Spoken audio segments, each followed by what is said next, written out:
أعوذ بالله من الشيطان الرجيم. بسم الله الرحمن الرحيم. ضرب لكم مثلا من أنفسكم هل لكم مما ملكت أيمانكم من شركاء فيما رزقناكم فأنتم فيه سواء تخافونهم كخيفتكم أنفسكم كذلك نفصل الآيات لقوم يعقلون. 21ویں پارے سورہ روم کے یہ چھوٹے رکوع ہے. یہ رکوع آیت نمبر 28 سے لے کر آیت نمبر 41 تک کے آیاتوں پر مشتمل ہے.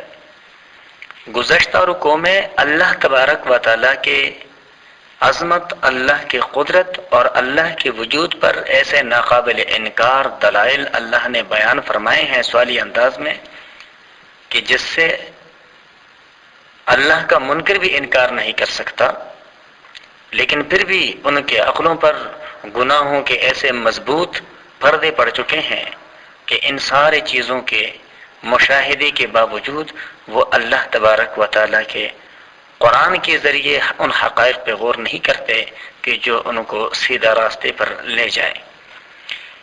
اس رکوع میں جو آیاتیں ہیں، ان آیات مذکورہ میں اللہ تبارک و تعالیٰ کی وحدانیت کو مختلف شواہد اور دلائل اور مختلف عنوانات میں اللہ تبارک و تعالیٰ نے واضح فرمایا ہے، جو ہر انسان کے دل میں اتر جائے.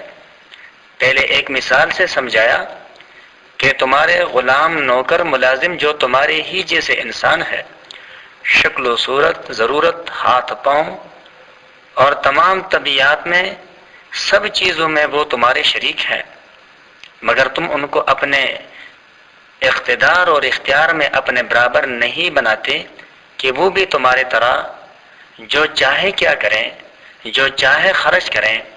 بالکل اپنے برابر تو کیا بناتے، ان کو اپنے مال اور اختیار میں ادنا سی شرکت کا بھی انہیں حق نہیں دیتے ہو. جیسے کسی جزوی اور معمولی شریک سے آپ ڈرتے ہیں کہ اس کی مرضی کے بغیر کوئی تصرف کر لیا تو وہ اعتراض کرے گا. غلاموں، نوکروں کو یہ درجہ بھی نہیں دیتے ہو تو غور کرو کہ تمام مخلوقات جن میں فرشتے، انسان اور دوسرے کائنات سبھی داخل ہیں، یہ سب کے سب اللہ کی مخلوق اور اسی کے بندے اور غلام ہے. ان کو تم اللہ کے برابر یا اس کا شریک کیسے یقین کرتے ہو اور کیسے مانتے ہو؟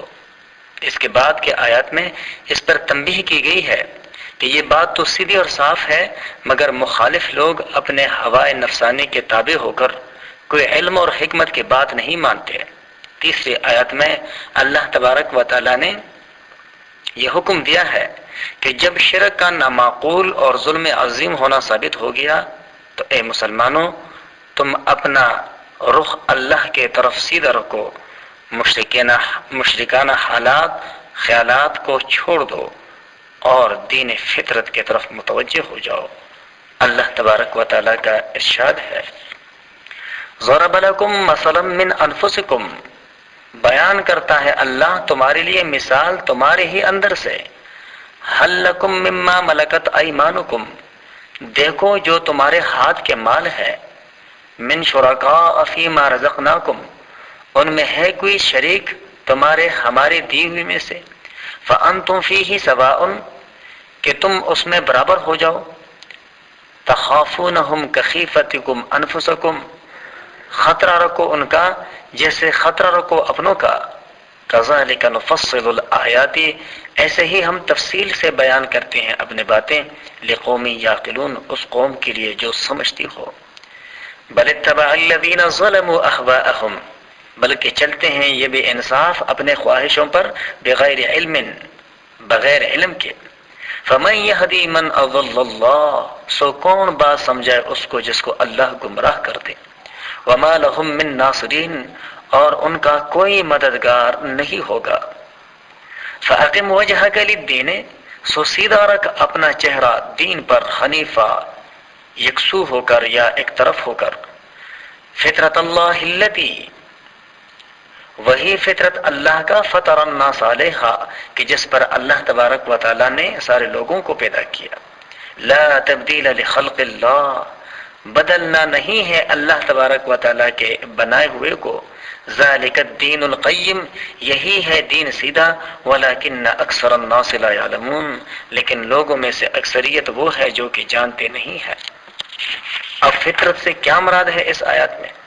اس معاملے میں مفسرین نے متعدد اقوال نقل کی ہے، جن میں سب سے زیادہ مشہور اور صحیح احادیث کی روح سے یہ ہے کہ فطرت سے مراد اسلام ہے، اور مطلب اس کا یہ ہے کہ اللہ تبارک و تعالیٰ نے ہر انسان اپنے فطرت اور جبلت کے اعتبار سے مسلمان پیدا کیا ہے.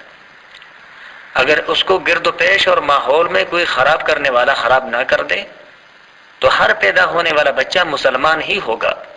مگر عادتاً ہوتا یہ ہے کہ ماں باپ اس کو بعض اوقات اسلام کے خلاف چیزیں سکھاتے ہیں جس کے سبب وہ اسلام پر قائم نہیں رہتا. جیسے کہ صحیح بخاری اور صحیح مسلم میں ہے کہ کل مولود یولد علی فطرت الاسلام، کہ ہر بچہ جب پیدا ہوتا ہے تو وہ اسلامی استعداد لے کے پیدا ہوتا ہے. فَأَبَوَاهُ يُحَوِّدَانِهِ أَوْ يُنَصِّرَانِهِ أَوْ يُمَجِّسَانِهِ، پھر اس کے والدین پر ہے، اس کے ماحول پہ ہے اور اس کے گرد و پیش کے حالت میں ہے کہ وہ اس کو یہودیت کی طرف موڑ دیں یا عیسائیت کی طرف موڑ دیں یا پھر مجوسیت کی طرف موڑ دیں. اگر اس کو یوں ہی رہنے دیا جاتا تو اللہ نے اس کے فطرت میں، اللہ نے اس کے خلقت میں، اللہ نے اس کی جبلت میں یہ اثر رکھا ہے کہ اگر اسلام اس کے سامنے آ جائے تو وہ بغیر کسی روک ٹوک کے اس کو قبول کر لیں. اور اللہ تبارک و تعالیٰ کا یہ جو فطرت میں رکھا ہوا عمل ہے، اللہ نے فرمایا لا تبدیل لخلق اللہ، اللہ تبارک و تعالیٰ کے اس تخلیق کو کوئی نہیں بدل سکتا. اللہ تبارک و تعالیٰ کا ارشاد ہے منیبین الیہ، سب رجوع ہو جاؤ اسی کی طرف، واتقوہ، اور اسی کا تقوی اختیار کرو، واقیموا الصلاۃ، اور نماز قائم کرو، ولا تکونوا من المشرکین، اور مت ہو جاؤ شرک کرنے والوں میں. من الذین، ان لوگوں میں سے، اب شرک کرنے والے کون ہیں؟ ان لوگوں میں سے فرقوا دینہم، جنہوں نے پھوٹ ڈال دی اپنے دین میں، وکانوا شیعا، اور ہو گئے مختلف نظریے رکھنے والے. کل حزب بما لدیہم فرحون، ہر فرقہ جو اس کے پاس ہے وہ اسی پر بڑا شاداں ہے، بڑا خوش ہے، فریفتہ ہے. دین کے اندر اتنا اختلاف پیدا کرنا کہ ہر اختلاف رکھنے والا دوسرے کا بالکل الٹ چلنا شروع ہو جائے، یہ فرقہ واریت کہلاتا ہے. اختلافات ہو سکتے ہیں لیکن افتراق ممنوع ہے. اختلاف کی گنجائش ہے، اختلاف رائے کی گنجائش ہے، صحابہ کرام کے درمیان ہوا، لیکن وہ اختلاف جب افتراق کا صورت اختیار کر رہے ہیں، فرقوں کی صورت اختیار کر رہے ہیں، اور فرقے بھی ایسے کہ ہر فرقے کی نظریہ دوسرے سے مختلف ہو دین کے معاملے میں، یہ مضمون ہے، یہ شنی ہے. وَإِذَا مَسَّ النَّاسَ، اور جب پہنچتا ہے لوگوں کو ضرٌ، دکھ، سختی، دعوا ربهم منیبین الیہ، تو پکارتے ہیں اپنے رب کو اسی کی طرف متوجہ ہو کر. ثم اذا اذاقهم منه رحمتا، پھر جب وہ چکاتا ہے ان کو اپنے طرف سے کرم. اذا فريق منهم بربهم يشركون، تب ان میں سے ایک جماعت اپنے رب کے ساتھ شرک کرنے لگ جاتے ہیں کہ بھئی یہ تو فلاں کے نظر کرم سے ہوا. ليكفروا بما آتيناهم، تاکہ وہ منکر ہو جائے اس کا جو ہم نے ان کو دے رکھا ہے. اللہ فرماتے کوئی بات نہیں، فتمتعوا، سو مزے اڑا لو، فسوف تعلمون، سو جلد تم جان لو گے. ام انزلنا علیہم سلطانا، کیا ہم نے ان پر اتاری ہے کوئی دلیل؟ فہو یتکلم بما کانوا بہ یشرکون، سو وہ بول رہی ہے جو یہ شرک بتاتے ہیں. وَإِذَا أَذَقْنَا النَّاسَ رَحْمَةً فَرِحُوا بِهَا، اور جب ہم چکاتے ہیں لوگوں کو خوشحالیاں اپنے مہربانی سے تو اس پر پھولے نہیں سماتے. وَإِن تُصِبْهُمْ سَيِّئَةٌ، اور اگر آن پڑے ان پر کوئی تکلیف، بما قدمت ایدیہم، ان کے ہاتھوں کے کیے ہوئے اعمال کی وجہ سے، اذا ہم یقنطون، تب وہ آس توڑ کر کے بیٹھ جاتے ہیں، نا امید ہو جاتے ہیں کہ بھئی اللہ نے پریشانیوں کے لیے ہمارا ہی کر دے گا.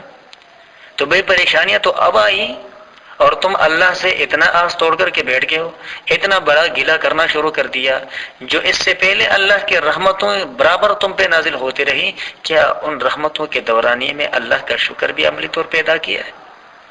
اولم یروا ان اللہ یبسط الرزق لمن یشاء، کیا وہ لوگ دیکھتے نہیں کہ اللہ وہ ہے جو کھول کے دیتا ہے رزق جس کو چاہے، ویقدر، اور جس کا رزق چاہتا ہے وہ محدود کرتا ہے۔ ان فی ذلک لآیات لقوم یؤمنون، بے شک اس میں بھی نشانیاں ہیں اس قوم کے لیے جو یقین رکھتے ہیں۔ کہ مال جس کے پاس زیادہ ہے، یہ زیادہ مال کا حصول یہ انسان کا اپنا کمال نہیں ہے۔ دنیا میں ایسے بے شمار کم عقل ہے کہ ان کے پاس دولتوں کی فراوانی ہے، اور بے شمار ایسے عقل مند ہے کہ جو مارے مارے پھر رہے۔ فآت ذی القربى حقہ، اب اللہ فرماتا ہے